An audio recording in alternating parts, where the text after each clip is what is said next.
Good morning dear student. आज के আমরা মুক্ত শিক্ষা কেন্দ্র তেলিপুকুর পূর্ব বর্ধমান থেকে নেতাজি সুভাষ ওপেন ইউনিভার্সিটির সোশিওলজির প্রথম পত্র নিয়ে আলোচনা করব। আগের দিন ক্লাসে আমরা যেটা আলোচনা করেছিলাম সেটা একটা ইন্ট্রোডাক্টরি ক্লাস ছিল। সেখানে আলোচনার বিষয় ছিল মূলত সমাজতত্ত্ব, সামাজিক পরিধি, সমাজতত্ত্ব কেন পড়ব এই সংক্রান্ত আলোচনা।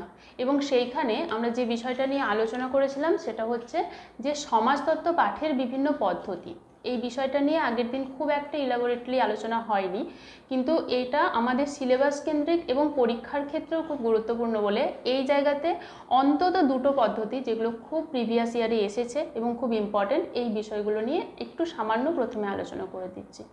আমরা যে পদ্ধতিগুলো আগের দিন দেখেছিলাম, ঐতিহাসিক বা অভিব্যক্তিমূলক পদ্ধতি, তুলনামূলক পদ্ধতি, গাণিতিক পদ্ধতি, এই পদ্ধতিগুলোর মধ্য দিয়ে আমরা মূলত সমাজতত্ত্ব পাঠ করার প্রয়োজনীয়তাকে খুঁজে পাই। মানে বিভিন্ন সমাজতত্ত্ববিদ এই পদ্ধতিগুলো থেকে মধ্য দিয়ে সমাজতত্ত্ব পাঠের দিকটা তুলে ধরেছেন। তো এই ক্ষেত্রে ঐতিহাসিক বা অভিব্যক্তিমূলক পদ্ধতি বলতে আমরা কাকে বুঝবো না, যেখানে প্রাকৃতিক গতিবিধির ওপর নির্ভর করে সামাজিক গতিবিধির পরিবর্তনের কথা বলা হচ্ছে। অর্থাৎ বলা হচ্ছে সামাজিক পরিবর্তনের বা বিবর্তনের কারণ হিসাবে প্রকৃতিকে খুঁজে বের করা হচ্ছে বা প্রকৃতিকেই ভিত্তি করা হচ্ছে। এই দিক থেকে আমরা মূলত যাদের মতগুলো খুব ইম্পর্টেন্ট তাদের মধ্যে দুটো মত, একটা হচ্ছে অগাস্ট কোতের মত এবং আরেকটা হচ্ছে কার্ল মার্কসের মত, যারা ভীষণভাবে এই বিষয়গুলোকে তুলে ধরেছিলেন এবং এই বিষয়গুলো খুব প্রয়োজনীয় আমাদের জন্য। সেই বিষয়গুলো নিয়ে আলোচনা করব। তো অগাস্ট কোত এই যে সামাজিক বিবর্তনের জায়গাটার কথা বলেছেন, যে সমাজতত্ত্ব পাঠের ক্ষেত্রে সামাজিক পরিবর্তনের ক্ষেত্রে তিনি যেটা বলেছেন, তিনি মূলত ল অফ 3 স্টেজেসের কথা বলেছেন। অর্থাৎ তিনি মূলত তিনটে পদ্ধতির কথা বলেছেন। এই তিনটে পদ্ধতির মধ্য দিয়ে সামাজিক পরিবর্তনের কথা বলেছেন। একেবারে গোড়ার দিকে যদি বলা হয়, তখন মানুষের চিন্তাভাবনা যখন সমাজ সেভাবে গঠিত হয়নি, অর্থাৎ শুধুমাত্র সামাজিক স্ট্রাকচারটা এসেছে, তখন মানুষ ঈশ্বরের ওপর ভীষণভাবে নির্ভরশীল ছিলেন। অর্থাৎ সমস্ত সামাজিক বিষয়গুলোর কেন্দ্রবিন্দু হিসাবে এই সময়টাতে আমরা ঈশ্বরকে দেখতাম, অর্থাৎ ঈশ্বরই সমস্ত বিষয়ের কেন্দ্রবিন্দু, একথা বলা হতো।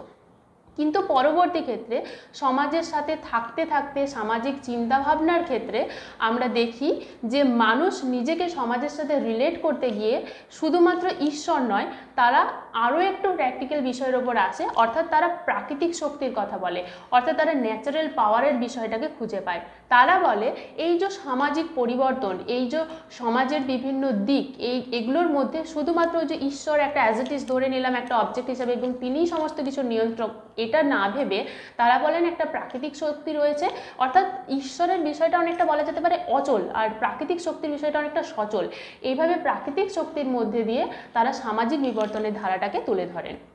এবং তার পরবর্তী ক্ষেত্রে এই সামাজিক বিচরণের ক্ষেত্রে মানুষ এটা বুঝতে পারে যে ওই যে বিষয়টা আমরা আগে বললাম, ওটা কিন্তু অধিবিদ্যক বা মেটাফিজিক্যাল বিষয় বলা যেতে পারে। অর্থাৎ ওইখানে ওই দুটো বিষয়ে যেটা ছিল সেটা হচ্ছে বিয়ন্ড দ্য ওয়ার্ল্ড। অর্থাৎ আমরা সমাজের মধ্যে প্র্যাকটিক্যালি না বুঝে আমরা একটা কিছুকে ধরে নিচ্ছি সমাজের নিয়ন্ত্রক রূপে। কিন্তু পরবর্তী আলোচনাতে আমরা যেটা পেলাম সেটা হচ্ছে যে মানুষ রিলেট করলো যে না, আমাকে যখন সমাজে থাকতে হবে তখন সমাজের বিষয়গুলোর মধ্যে আমাকেই রিলেট করতে হবে। এবং এই চিন্তা ভাবনা থেকে এলো সংগঠন, এলো আইন কানুনের ব্যবস্থা, একটা সামাজিক দায়বদ্ধতা। এই তিনটে স্টেজের মধ্য দিয়ে অগাস্ট কোত তার সামাজিক বিবর্তনের পদ্ধতির কথা বলেছেন, যেটা মূলত ঐতিহাসিক বা অভিব্যক্তিমূলক পদ্ধতি। এবং নেক্সট আরেকটা যে পদ্ধতির কথা আমরা পাবো সেটা হচ্ছে কার্ল মার্কসের পদ্ধতি। কার্ল মার্কসও এই সমাজ বিবর্তনের কথা বলেছেন এবং মূলত এই সমাজ বিবর্তনের ক্ষেত্রে কার্ল মার্কস একটা বিশাল অগ্রণী ভূমিকা পালন করেন। তিনি যেটা বলেছেন তার চিন্তাধারা কিন্তু অনেক বেশি আধুনিক। তিনি যেখানে বলেছেন সমাজ বিবর্তনের ক্ষেত্রে তিনি মূলত উৎপাদন শক্তি এবং উৎপাদিকা শক্তির কথা বলেছেন, উৎপাদন ব্যবস্থার কথা বলেছেন। অর্থাৎ আমরা এই যে সমাজের মধ্যে বসবাস করছি, এই সমাজে বসবাসকারী অবস্থায় মানুষের চাহিদা পূরণের পদ্ধতি হিসাবে দেখা যায় যে একদল মানুষ একটু এগিয়ে গেছে, একদল মানুষ একটু পিছিয়ে পড়েছে। যারা এগিয়ে যাওয়া সম্প্রদায় তারা মূলত উৎপাদিকা শক্তিটাকে গ্রহণ করে ফেলেছে এবং যারা পিছিয়ে পড়া সম্প্রদায় তারা মূলত উৎপাদনের ক্ষেত্রে শ্রম দিচ্ছে, কিন্তু চাহিদা পূরণ হচ্ছে না তাদের। এই যে বিষয়টা, এর ফলে দুটো মানুষের মধ্যে একটা ক্র্যাশ তৈরি হচ্ছে দুটো শ্রেণীর মধ্যে, এবং এর ফলে একটা সাম্যবাদী সমাজের প্রয়োজনীয়তা আসছে। এবং এই যে অন্তর্দ্বন্দ্ব দুটো শ্রেণীর মধ্যে, এখান থেকেই মূলত একটা সাম্যবাদী আদর্শ সমাজের প্রয়োজনীয়তার কথা আসে, যেখান থেকে সমাজের বিবর্তনের ধারায় সামাজিক পরিবর্তন হয়। অর্থাৎ ঐতিহাসিক বা অভিব্যক্তিমূলক পদ্ধতির ক্ষেত্রে যেমন আমরা অগাস্ট কোতের ক্ষেত্রে দেখলাম বা কার্ল মার্ক্সের ক্ষেত্রে দেখলাম, তারা মূলত প্রাকৃতিক বিভাজনের যে ধারাটাকে ধরে সমাজ বিবর্তনের কথা বললেন, এই কারণে তাদের মতবাদ মূলত অভিব্যক্তিমূলক বা ঐতিহাসিকমূলক। আচ্ছা, এবার আমরা যে পদ্ধতির আলোচনাতে আসছি সেটা হচ্ছে তুলনামূলক পদ্ধতি।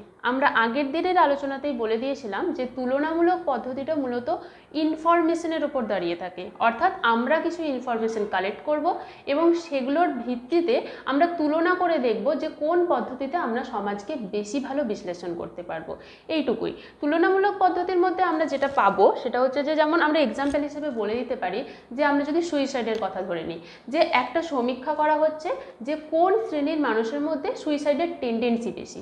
এখন আমরা যদি দেখি যে যে সমস্ত মানুষের মধ্যে সন্তান সন্ততি হয়নি তাদের মধ্যে সুইসাইডের টেন্ডেন্সি বেশি, এবং তুলনামূলকভাবে যাদের সন্তান সন্ততি রয়েছে তাদের মধ্যে সুইসাইডের টেন্ডেন্সি কম, অর্থাৎ ডিপ্রেশন।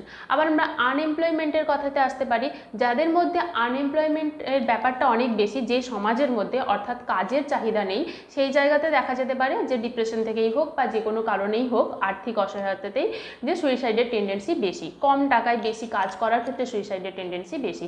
এই যে পদ্ধতি, অর্থাৎ একটা কিছু ইনফরমেশন কালেক্ট করা হলো এবং এই ইনফরমেশন কালেক্ট করার পর সেটার উপর ভিত্তি করে একটা বিশ্লেষণ করা হলো সমাজের ধারাবাহিকতাকে, যে কিভাবে সমাজের ধারাবাহিকতা বজায় থাকে এই পদ্ধতির মধ্যে। অর্থাৎ সমাজতত্ত্বকে আমরা কিভাবে পাঠ করব, শুধু ধারাবাহিকতা বজায় থাকলে তো হবে না, এই ধারাবাহিকতা বজায় রাখার পদ্ধতিটা কতটা সমাজতত্ত্ব পাঠের ক্ষেত্রে গুরুত্বপূর্ণ, সেই বিষয়টাই হচ্ছে এই পদ্ধতির মাধ্যমে দেখা হয়। অর্থাৎ কিছু সমাজতত্ত্ববিদ রয়েছে যারা এই তুলনামূলক পদ্ধতির মধ্য দিয়ে সমাজতত্ত্ব পাঠের প্রয়োজনীয়তাকে অনুভব করেছেন। তো এই পর্যন্ত একটা আলোচনা হলো। এই দুটো পদ্ধতি আমাদের পরীক্ষার ক্ষেত্রে ভীষণ ইম্পর্টেন্টও, যে এইগুলো আসে অনেক সময়, যেমন অগাস্ট কোত বা কার্ল মার্ক্সের মত তুলে দেওয়া হয়, হয়তো 6 মার্কসে এলো, এরকম আছে। তো এই জায়গাটা একটু বলে দিলাম। এর ভিত্তিতে তোমরা যে নোটসগুলো পাবে সেখানে সবই দেওয়া থাকবে, তোমাদের অসুবিধা হবে না, পারবে করতে। তো এবার যে আলোচনাটা হবে, আগের দিনও বলেছিলাম, এই যে আমরা সমাজতত্ত্ব পাঠ করছি, তো এই সমাজতত্ত্ব পাঠের প্রয়োজনীয়তাটা কি, বা আমাদের কি এই সমাজতত্ত্ব কখনো বিজ্ঞান পদবাচ্য হবে? মানে আমরা তো ভীষণভাবে সায়েন্টিফিক আজকের দিনে দাঁড়িয়ে, তো আমরা যে এই যে সমাজতত্ত্ব পাঠ করছি এর কি প্রয়োজনীয়তা রয়েছে, বিজ্ঞানের সমতুল্য কোনো প্রয়োজনীয়তা রয়েছে? এই বিষয়টা ভীষণভাবে গুরুত্বপূর্ণ। তো মোটামুটি আমরা সমাজতত্ত্বের আলোচনায় অগাস্ট কোতকে পেলাম বিবর্তনবাদী হিসেবে, অগাস্ট কোতকে আমরা পেয়েছি দৃষ্টিবাদী দিক, তার পজিটিভ দিকটা পেয়েছি, পজিটিভিজমের দিকটা, এবং ডারউইনের বিবর্তনমূলক দিকটা পেয়েছি। তো এই জায়গা থেকে যে সমাজতত্ত্ব কি বিজ্ঞানের পদবাচ্য আদেও হতে পারবে, এই একটা আলোচনা আমাদের মধ্যে আসে। যদি সেটা বিজ্ঞান সমতুল্য না হয়, অর্থাৎ তার আলোচনা যদি সত্যিই শুধুমাত্র তাত্ত্বিক হয় বা সেটা অযথা হয়, তাহলে আমরা সমাজতত্ত্ব পাঠ করব কেন? এই কারণে আমরা সম্পূর্ণভাবে বিজ্ঞানের সঙ্গে সমাজতত্ত্বের একটা আলোচনা করে দেখব যে বিজ্ঞান সমতুল্য সমাজতত্ত্ব হতে পারবে কিনা। এর আগে একটা বিষয় দেখতে হবে যে বিজ্ঞানের ক্ষেত্রেই হোক বা সমাজতত্ত্বের ক্ষেত্রেই হোক, যখন আমরা এই বিষয়টা সম্পর্কে গবেষণা করব বা বিষয়টা সম্পর্কে একটু গভীরে বিশ্লেষণ করব, সেখানে কিন্তু কোনো নিজের ভাবাবেগ, নিজের আবেগকে কাজে লাগালে হবে না। এই বিষয়টা একটু বুঝে নেওয়া প্রয়োজন। যেমন ধরো, আমি হয়তো কোনো জায়গায় রিজনেবল কোনো আলোচনা করছি, যেখানে বৌদ্ধিক এবং লজিক্যাল বিষয়গুলো প্রাধান্য পাবে, সেখানে আলোচনা করছি, এবং সেখানে বলা হচ্ছে যে যেহেতু ভগবানের কোনো যৌক্তিক দিক আমরা খুঁজে পাই না, কোনো রিজন দিয়ে আমরা ভগবানকে পাই না, শুধুমাত্র আবেগ দিয়েই পাই, সুতরাং এই বিষয়টাকে বাদ দিতে হবে। কিন্তু যেহেতু আমি একজন হিন্দু বা আমি ভগবানের কনসেপ্ট জানি, কোনো ক্ষেত্রে হয়তো আমি ভগবানের হেল্পও পেতে পারি, এরকম তো হতেও পারে। তো সেক্ষেত্রে আমি কখনোই আমার ওই রিজনেবল বা লজিক্যাল আলোচনার মধ্যেখানে গিয়ে বলতে পারবো না যে ভগবান আছে, কারণ আমি যে আলোচনাটা করছি সেই আলোচনায় আমি আমার ব্যক্তিগত মত মেশাতে পারবো না। এই জায়গাটা কিন্তু মনে রাখতে হবে। এবার বলা হচ্ছে সমাজতত্ত্ব কি বিজ্ঞান পদবাচ্য হতে পারবে? আমরা বিজ্ঞানের ক্ষেত্রে কি দেখি, কোনো একটা বিষয় সম্পর্কে একই জায়গায় বারবার আমরা সেই পদ্ধতিগুলোকে নিয়ে পরীক্ষা নিরীক্ষা করছি এবং একটা নির্ভুল সিদ্ধান্তে আসতে পারছি। কিন্তু সমাজতত্ত্বের বিষয়টা তো সেরকম নয়, অর্থাৎ কোনো একটা এক্সটার্নাল বিষয় নিয়ে এক্সাম্পল নিয়ে আমরা সেই বিষয়গুলোকে নিয়ে একটা পরীক্ষা করে নিলাম এবং সেখানে বারবার করার ফলে একটা নির্ভুল সিদ্ধান্তে আসতে পারলাম, এমন নয়। যেহেতু সমাজতাত্ত্বিক আলোচনার ক্ষেত্রে শুধু এক্সটার্নাল নয়, ইন্টারনাল বিষয়গুলো ভীষণভাবে ইম্পর্টেন্ট, সেই কারণে আমরা কখনোই সমাজতত্ত্বের আলোচনাকে বিজ্ঞানের ওই গবেষণার মতো করে ভাবতে পারবো না। কেননা এক্ষেত্রে আমাদের সামাজিক আন্তঃক্রিয়া, তার সমাজের পরিপ্রেক্ষিত পুরোটা বুঝতে হয়। কিন্তু বিজ্ঞানের ক্ষেত্রে বিষয়গুলো হয় হার্ড, অবজেক্টিভ। সেখানে না কোনো বিষয় রয়েছে, সেখানে না কোনো অন্তর বা মনের চাহিদা রয়েছে। এই একটা।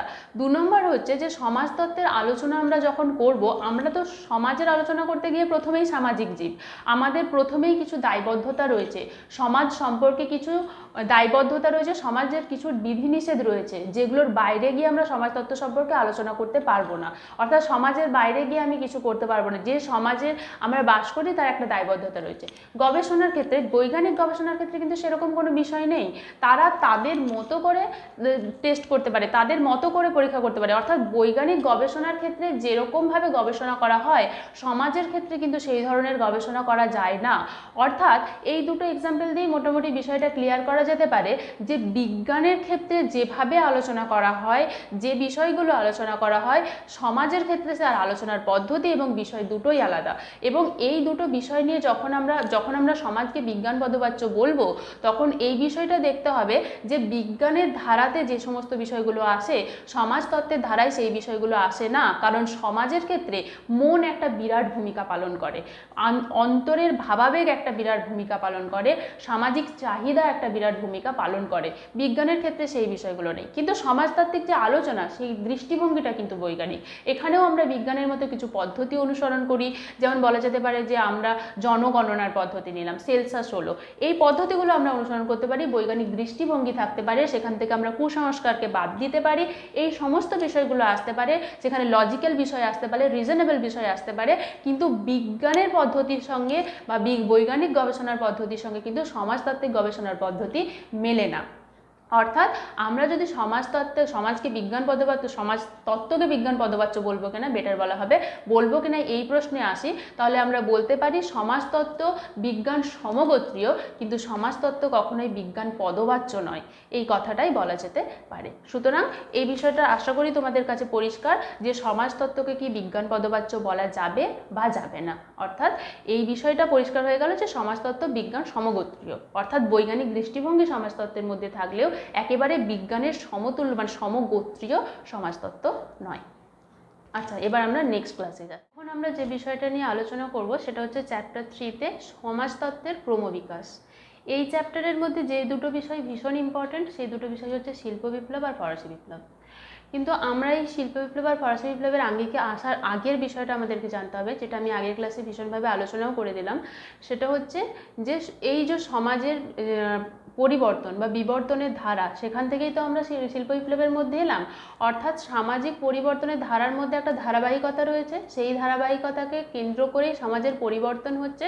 এবং এই পরিবর্তনের ফলে যেটা হচ্ছে যে বিবর্তনের ফলে বা সামাজিক অবস্থার অগ্রগতির ফলে একদল মানুষ রয়েছে যারা তাদের চাহিদা পূরণ করার জন্য শ্রম করছে, আর একদল মানুষ যারা একটু এগিয়ে গেছে তারা কি করছে না, অন্যের চাহিদা পূরণ করার জন্য উৎপাদিকা শক্তির একদম মাথায় বসে আছে।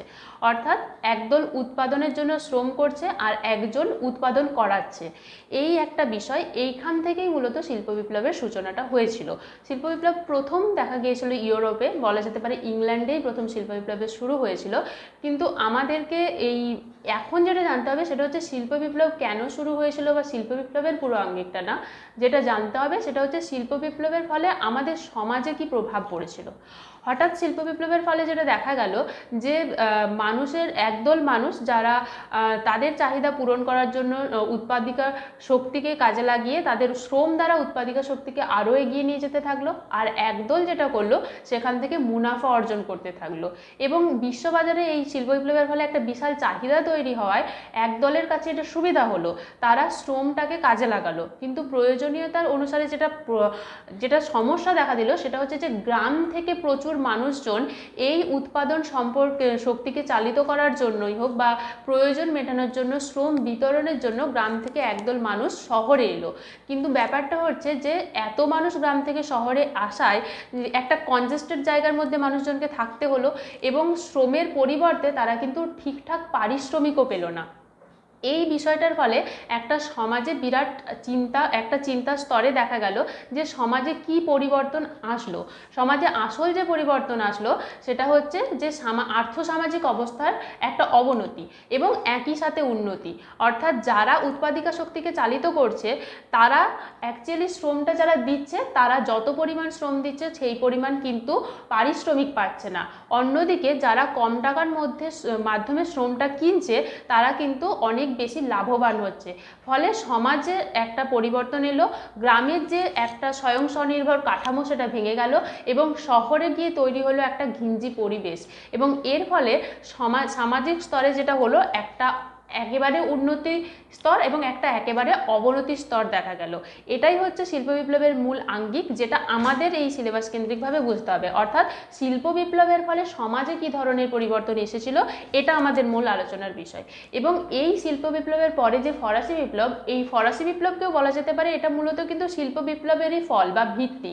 অর্থাৎ আমরা আগেই বলেছি যে উন্নত একটা অবনতি স্তর একটা সমাজে আর অন্যদিকে উন্নতি স্তর, এই দুটো স্তর শিল্প বিপ্লবের ফলেই ঠিক হয়ে যায়। অর্থাৎ একজন মানুষ খুব বেশি মুনাফা অর্জন করে আর একদল মানুষের কাজ হয়ে দাঁড়ায় শুধুমাত্র শ্রম দেওয়া এবং বেঁচে থাকার জন্য যতটুকু পারিশ্রমিক প্রয়োজন এইটুকুই, এর বেশি তারা কিছু পায় না। ফলে ফরাসি বিপ্লবের ক্ষেত্রে ফরাসি বিপ্লবের মধ্যে দিয়ে যেটা দেখানো হয় যে এই বিষয়টা চলতে পারে না। অর্থাৎ একদিকে ধনী একদিকে দরিদ্র পাশাপাশি বসবাস করছে, অথচ একদল মুনাফা অর্জন করছে আর একদল তার পারিশ্রমিকটুকুও পাচ্ছে না।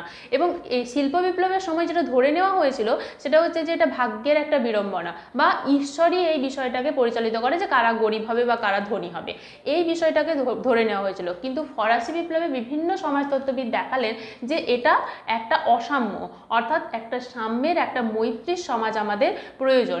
এবং এই যে দারিদ্রতা বা এই যে মুনাফা অর্জনকারী মানুষের যে ধনী হয়ে যাওয়া, এই বিষয়টার মধ্যে কিন্তু ঈশ্বরের কোনো হাত নেই, এই বিষয়টা সমাজ সৃষ্ট। সুতরাং এই বিষয়টা থেকে আমাদের বেরিয়ে আসতে হবে। এই কারণে তৈরি হয় আরেকটা বিপ্লব, যেটাকে মূলত ফরাসি বিপ্লব বলে আমরা চিহ্নিতকরণ করি। সুতরাং আমাদের এই সিলেবাসের মধ্যে এই চ্যাপ্টারে যে দুটো বিষয় খুব ইম্পর্টেন্ট সেটা হচ্ছে এই শিল্প বিপ্লব এবং ফরাসি বিপ্লব, এবং এই দুটো বিষয় সম্পর্কে তোমরা নোটসে যা পাওয়ার পেয়েই যাবে এবং সেটা রিলেট করে পড়লে এই বিষয়টা তোমাদের রিপ্রেজেন্ট করতে খুব একটা অসুবিধা হবে না। শিল্প বিপ্লব এবং ফরাসি বিপ্লব হলো, এর ফলে যেটা হলো একটা এনলাইটমেন্টের যুগ এলো এবং যেখানে একটা শিক্ষাক্ষেত্রেও বিরাট পরিবর্তন এলো। কিন্তু এই পরিবর্তন কিভাবে এলো আমরা দেখলাম শিল্প বিপ্লবের ক্ষেত্রে যে অরাজকতা সৃষ্টি হয়েছিল, ফরাসি বিপ্লবের মধ্যে দিয়ে সমাজে সাম্য আনার চেষ্টা করা হলো। এবং এরপর এই যে একটা এনলাইটমেন্টের যুগ এলো, অর্থাৎ মানুষ তার সাম্যের জায়গাটা বুঝলো এবং সেই অনুযায়ী এবার সেই পরিপ্রেক্ষিতে সমাজ পরিচালিত হতে থাকলো।